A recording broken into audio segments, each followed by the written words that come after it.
한국에 에릭이라는 이름의 유명한 가수이자 배우가 있습니다. 이 에릭 씨는 제가 섬겼던 LA 영락교회 청년부 출신인데요. 아마 1.5세인 것 같습니다. LA에서 자라다가 청년부에 좀 있다가 연예인 활동을 위해서 한국으로 건너가서 지금은 유명한 신화의 에릭, 그 에릭인데요. 신화 잘 모르시는 분들이 많으시겠죠? 요즘 스파이 명월이라는 드라마의 주연이기도 합니다. 제가 LA 영락교회에 갔더니 사람들 말이 에릭이 전에 이 청년부에 다녔다는 겁니다. 그러면서 에릭이 떠나고 나서 청년들의 마음이 크게 공허감에 시달렸는데 제가 가서 그 공허감을 채워주었다. 이런, 안 믿으시는군요. 예. 믿으시죠? 예. 예. 어쨌든 에릭 씨 이야기를 꺼내는 것은 이분이 최근에 인터넷에서 크게 화제가 되었기 때문입니다. 이 에릭 씨가 신실한 기독교인이었던지 트위터를 하면서, 여러분 트위터라고 이메일은 아니고요, 스마트폰 같은 걸로 팬들과 문자를 주고받으며 교류하는 그런 채널이 있습니다. 트위터를 하면서 팬들에게 전도를 많이 했나 봅니다. 그랬더니 그것을 못마땅하게 여긴 한 팬이 불만을 표현하는 그런 글을 올렸습니다. 글의 내용이 잠깐 읽어드리면 이런데요. 하나님을 섬기지 않는 게 가장 큰 죄라는 것에 동의 못하겠네요.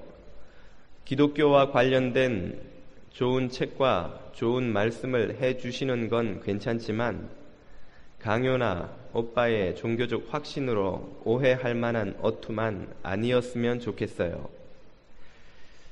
그리고는 또 다음과 같이 덧붙였습니다.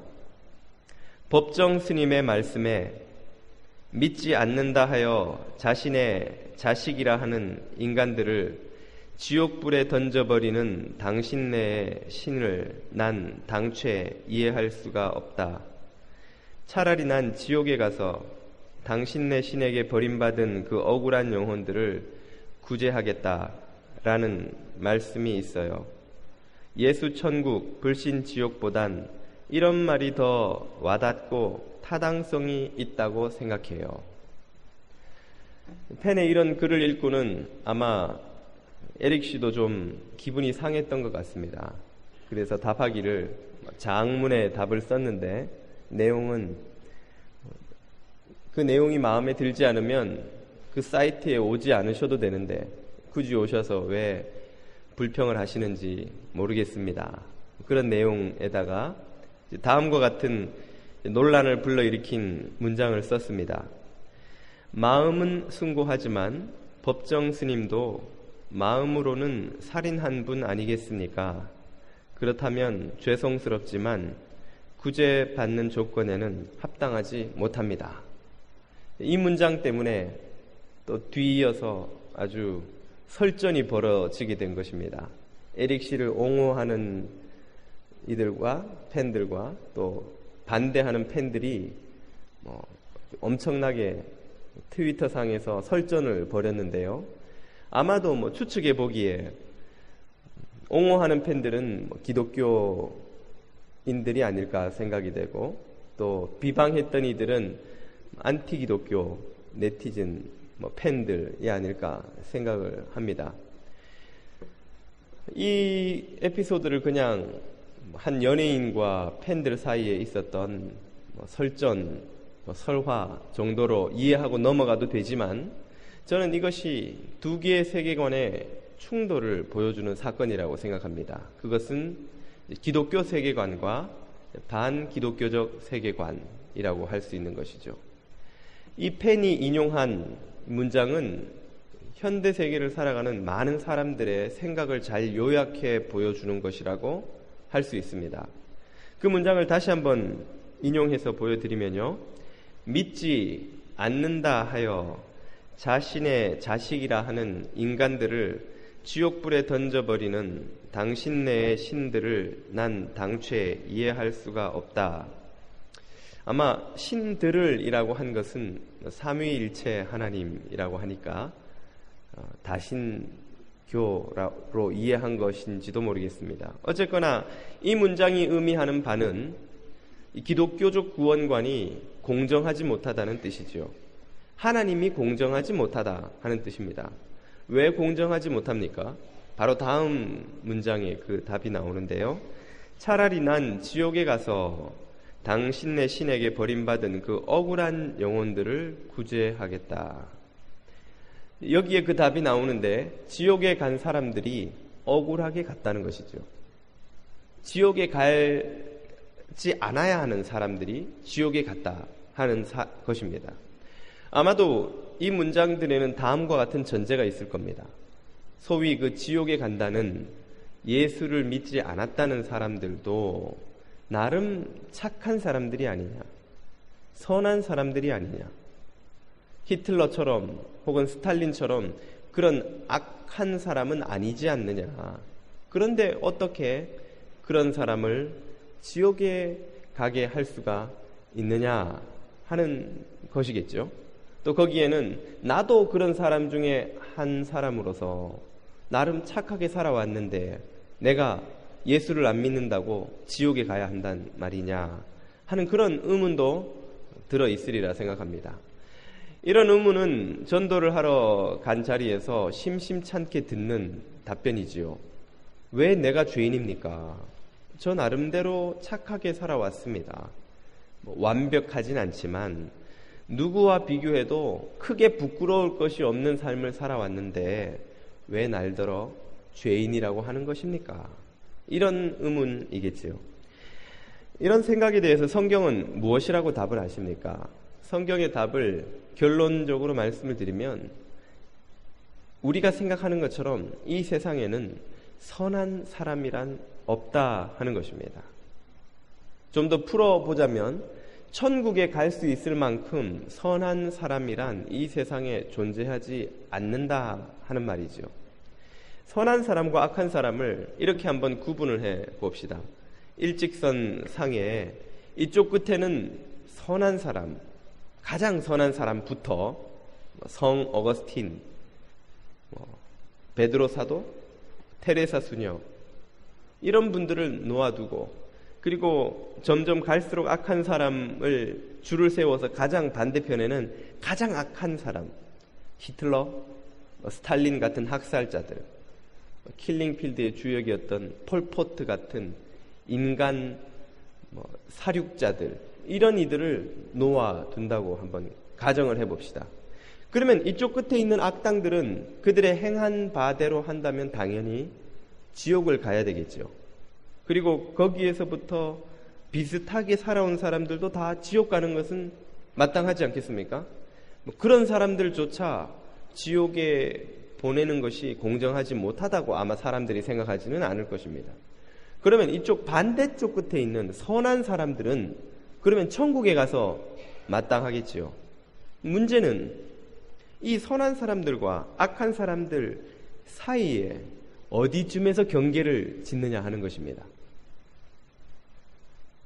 선한 사람이라고 해서 일생토록 선만 행하는 것입니까?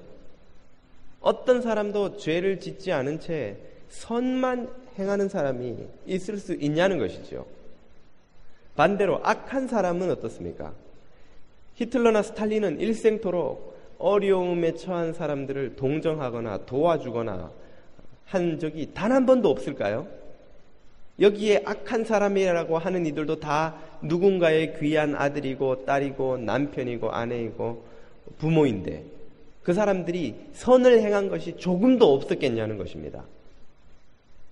모든 선인이든 악인이든 예외 없이 선과 악을 다 같이 가지고 있다는 사실을 우리는 깨달아야 됩니다. 오로지 선만 행하는 사람도 이 세상에 없고 오로지 악만 행하는 사람도 이 세상에는 없습니다. 선인은 상대적 선인입니다. 악인은 상대적 악인이죠. 그래서 굳이 퍼센테이지를 한번 나누어 보자면 선인의 경우는 실제로 그런 사람이 있을지 모르겠습니다만 90% 선을 행하고 10% 악을 행했다고 가정을 합시다. 그리고 악한 사람은 90% 악을 행하고 10% 선을 행했다고 가정을 합시다. 그러면 점점 이쪽으로 올수록 80% 악을 행한 사람, 70, 60, 50, 40 이렇게 바뀌겠죠? 그리고 선도 90, 80, 70으로 바뀌겠죠. 어디서 자를 겁니까? 여러분 생각에서는 어디서 자르는 것이 좋다고 생각하십니까? 51% 넘어가면 그때부터 자른다? 그러면 51% 악을 행한 사람은 지옥 가고 49% 악을 행한 사람은 천국 갑니까? 너무 억울하잖아요. 한 끗 차이로. 죄송합니다. 이 방송 용어가 아니군요. 1% 차이로. 너무 억울하지 않습니까? 억울하면 조금 양보를 해서 그러면 52%까지 이 악을 행한 사람만 지옥을 간다. 그럼 53%는 또 어떡합니까?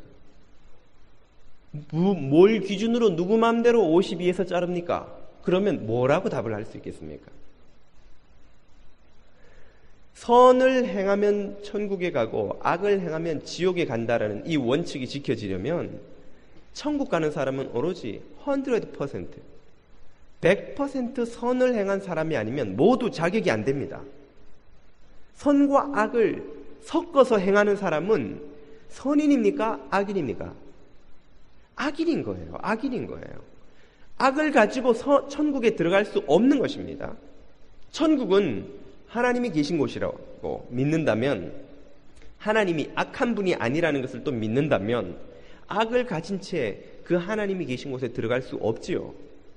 그러므로 100% 선을 행한 사람이 아니면 누구도 천국에 들어갈 자격이 없다는 결론에 이르게 되는 것입니다. 그러므로 선과 악을 기준으로 사람을 천국과 지옥에 보낸다면 이 세상에는 천국 갈 사람이 단 한 사람도 남아있지 않게 된다는 결론에 이르게 되죠. 그래서 성경은 이렇게 말합니다. 로마서 3장 23절 오늘 읽은 본문에서 모든 사람이 죄를 범하였으므로, 이 말은 죄를 범하지 않은 사람이 단 한 사람도 없다는 거예요. 선한 사람이 있지만, 물론 악인보다 상대적으로 선한 이들이 있지만 그들도 악을 전혀 행하지 않는 사람은 아니라는 거죠. 그래서 모든 사람이 죄를 범하였으므로 하나님의 영광에 이르지 못합니다. 천국에 들어가지 못합니다. 라는 뜻이죠. 전도서 7장 20절도 이렇게 말합니다. 좋은 일만 하고 잘못을 전혀 저지르지 않는 의인은 이 세상에 하나도 없다. 하나도 없다. 바울은 율법을 단 하나만 어겨도 전부를 어긴 것과 똑같다고 했는데, 그 말은 우리가 죄를 하나만 지어도 히틀러나 스탈린 같은 살인마와 사실은 다를 바가 없다, 그 뜻입니다. 경험적으로도 우리가 확인할 수 있는 바, 여러분이 10m 물에 빠져 죽는 것과 1000m 깊이의 물에 빠져 죽는 것이 무엇이 다릅니까? 어차피 2m만 넘어가면 누구나 수영을 못하는 사람은 죽습니다. 10m 물에 빠지나 1000m 물에 빠지나 죽는 것은 똑같은 것이죠. 죄가 한 가지만 우리에게 있든지 100가지가 우리에게 있든지 그 죄 때문에 거룩한 곳 천국에 들어가지 못한다는 점은 모든 사람에게 똑같은 것입니다. 아무도 여기에서 예외가 될 수 없습니다. 물론 우리가 앞에서 이야기했던 것처럼 상대적으로 선한 사람은 있지요. 또 상대적으로 악한 사람도 있습니다. 그러나 상대적 선이 천국에 들어가는데 아무 소용이 없습니다. 왜냐하면 우리는 출발선에서부터 실격한 운동선수와 같은 존재들이기 때문입니다. 땅 소리가 나면 뛰어야 되는데 그만 이기고 싶은 마음에 먼저 뛰어나가고 땅 소리가 났습니다. 그러면 이 선수는 아무리 열심히 달려도 몇 등으로 들어가느냐에 상관없이 이 시합에서는 실격입니까? 아닙니까? 실격이죠. 자격이 없는 것입니다. 우리는 태어날 때부터 이미 죄성을 가지고 태어났기 때문에 얼마나 상대적으로 선하게 사느냐 하는 것과 상관없이 천국에 들어가는 데는 실격된 존재라는 뜻입니다. 그래서 시편 51편 5절은 이렇게 말합니다. 내가 죄악 중에 출생하였으며 어머니가 죄 중에서 나를 잉태하였나이다. 이것은 죄의 본성을 가지고 우리가 태어났다 하는 뜻이죠. 성경은 이것을 아담과 하와의 사건으로 설명합니다. 신학에서는 이것을 원죄라고 합니다. 죄성을 가지고 태어났다. 원죄를 가지고 태어났다라고 설명을 하죠. 녹스 신학교의 R.C. 스프라울이라는 교수는 이 진리를 이렇게 간단하게 요약해서 설명을 했습니다. 우리는 죄를 짓기 때문에 죄인이 아니라 죄인이기 때문에 죄를 짓는다. 운이 나빠서, 생각을 잘못해서, 판단을 잘못해서 죄를 짓는 존재가 아니라 원래 우리가 죄성을 가지고 있어서 그 결과로 죄를 짓는 존재라는 것입니다. 사과 열매를 맺어서 사과나무가 된 것이 아니라 나무기 때문에 사과 열매를 맺는 것입니다. 이 나무가 자라서 열매 맺기 전까지는 사과나무인지 배나무인지 감나무인지 모르다가 사과 열매를 맺는 순간 너는 사과나무로서의 자격을 얻었다. 그렇게 되는 것이 아니고요. 자라면서부터 이 나무는 사과나무의 유전자를 가지고 있기 때문에 사과밖에는 맺을 수가 없는 것입니다. 배나 감이 거기선 열릴 수가 없는 것이죠. 이것이 우리 인간의 본질이라는 것입니다. 그래서 성인으로 추앙받는 어거스틴은 그의 고백록에서 평생토록 그가 저지른 죄에 대해서 고백을 한 책인데요. 어린 시절의 죄를 이렇게 고백합니다.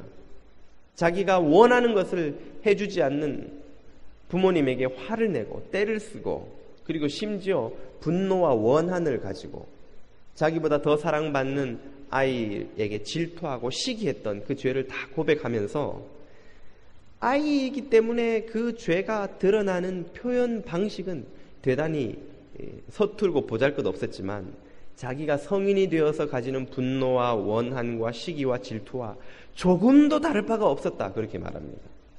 그래서 어거스틴은 말하기를 어린 아이가 순결하다고 하는 것은 무기력하기 때문에 그렇게 보이는 것이지 실제로 순결한 게 아니라고 자신의 경험을 통해서 고백하고 있습니다. 이 말은 죄성을 배운 것이 아니라는 뜻입니다. 우리가 태어나서 누군가로부터 누군가 널 미워하면 너도 그를 미워하고 죽이고 싶도록 원한을 품으라고 가르쳐서 그렇게 된 것이 아니라 우리 안에 본성적으로 이미 그런 죄성이 있기 때문에 그렇다는 것이죠. 노벨 평화상에 빛나는 구소비에트 연방에 솔제니친이라는 작가가 있죠. 그가 한 번은 이런 글을 쓴 적이 있습니다. 청년 시절의 성공에 도취되어 나는 절대 오류가 없는 사람이라고 생각했으며 그만큼 잔인했다. 과도한 권력을 손에 쥔 채 나는 살인자였고 압제자였다. 나는 가장 악하던 순간에도 가장 옳은 일을 하고 있다고 확신했다. 이것은 솔제니친의 고백록이라고 할 수 있겠는데요. 실제로 솔제니친은 한 사람도 그의 생전에 죽인 적이 없습니다. 그는 독재자가 된 적도 없습니다. 그런데도 불구하고 그는 살인자였고 독재자였다고 자신을 고백하고 있습니다.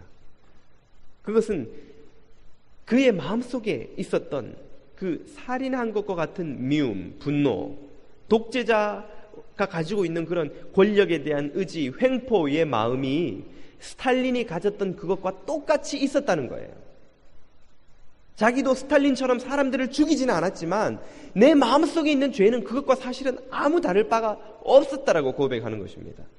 그리고 자신의 작가로서의 성공 때문에 자기 생각이 항상 옳고 자기 판단보다 더 뛰어난 판단은 없고 항상 자신은 옳은 일을 한다고 확신하고 있었던 그것이 얼마나 큰 교만이며 오만이었던가 하는 것을 고백하고 있는 것입니다. 솔제니친 같은 노벨 평화상 수상자, 어거스틴 같은 인류의 성인으로 추앙받는 이들 안에 이토록 많은 죄성이 있었다면 범인인 우리들은 어떻습니까?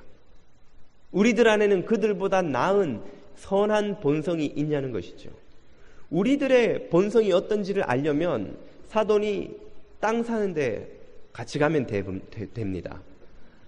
가서 옆에 가만히 있으면요, 그냥 마음이 싱숭생숭하고 그날 하루 우울하고 갑자기 배가 아파와요. 한국 사람들은 자연스럽게 알 수 있죠. 독일 속담에 남의 불행만큼 행복한 일은 없다라는 말이 있습니다. 남이 잘 안 되면 마음 아프고 슬퍼야 되는데 은근히 마음 한쪽에 안도감이 생기는 것은 왜일까요? 나와 똑같이 시작한 동료가 나보다 훨씬 잘 돼서 성공하면 함께 기뻐해야 되는데 왠지 우울하고 기분이 나쁘고 배가 아프다가 그 동료가 갑자기 실패하면 아유 어떡해 라고 등을 두드리지만 돌아오는 길에 마음이 그렇게 안심이 되고 마치 내가 돈 번 것 같고 위로가 되는 것은 왜입니까? 우리 인간의 무엇을 보여주는 것입니까? 악한 본성을 보여주는 것이죠. 이기적인 본성을 보여주는 것이죠. 아무도 가르쳐주지 않았지만 우리 안에 존재하는 죄의 성질을 보여주는 것 아닙니까? 그렇기 때문에 성경은 말하기를 사도 베드로나 성 어거스틴이나 테레사 수녀나 할 것 없이 어떤 성인이라도 히틀러나 스탈린과 같은 악인들과 마찬가지로 하나님의 긍휼로만 천국에 이를 수 있다고 선포하는 것입니다. 예수천당 불신지옥이라는 말이 오늘날 이 시대의 많은 사람들을 불쾌하게 만듭니다. 아니 자기네 종교만 옳나? 예수 안 믿으면 다 지옥 간다는 게 말이 돼? 사람들이 불쾌하고 기분 나빠하고 듣기를 원치 않습니다만 그러나 우리가 깨달아야 하는 것은 진리는 사람들의 선호도에 의해서 좌우되는 것이 아니라는 것입니다. 마약은 절대 안 된다 라고 호들갑을 떠는 부모님의 말은 성가시고 귀찮고 듣기에 거슬리지만 옆에서 괜찮아 한번 해봐 이게 천국이야 라고 부추기는 친구의 말은 달콤하게 들리죠. 그러나 우리가 어떻게 느끼느냐에 따라서 진실이 바뀌는 것은 아닙니다. 우리가 불쾌하게 들어도 진실은 진실입니다. 우리가 솔깃하게 들어도 진실이 아닌 것은 아닌 것입니다. 음주운전을 잡는 경찰에게 딱지를 떼이거나 수갑이 채이면 아마 불쾌하기 짝이 없겠죠. 경찰이 너무너무 밉지 않습니까, 여러분? 그러나 옆에서 야, 한잔 했다고 뭐 대수냐? 밟아, 넌 괜찮아 라고 부추기는 친구의 말은 나의 어깨를 으쓱하게 만들고 기분을 좋게 만들 수도 있죠. 그러나 내게 불쾌하게 느껴지고 좋게 느껴지느냐에 상관없이 진실은 진실입니다. 그것이 얼마나 위험한지를 경고하는 폴리스가 내게 유익을 주는 참 진실이고 현실이지 괜찮을 거야 라고 거짓된 안도감을 심어주는 그런 옆자리에 앉은 친구의 말이 진실입니까? 현실입니까? 그것이 참 유익한 것인가요? 진리는 사람들이 어떻게 느끼느냐에 좌우되는 것이 아니고 얼마나 많은 사람들이 손을 들어서 표를 던져주느냐에 따라서 좌우되는 것도 아닙니다. 오늘 이 자리에 모든 사람들이 내일 아침에는 해가 뜨지 않을 겁니다라고 손을 들고 투표를 해도 해는 뜨는 겁니다. 진리는 우리의 인간의 선호도에 의해서 바뀌는 것이 아닙니다. 진리는 듣기 싫어도 진리이고 불쾌해도 진리이고 기분 나빠도 바뀌지 않는 그것이 진리입니다. 오히려 우리가 이 성경의 메시지를 불쾌하게 듣는다는 것이 보여주는 바는 무엇입니까?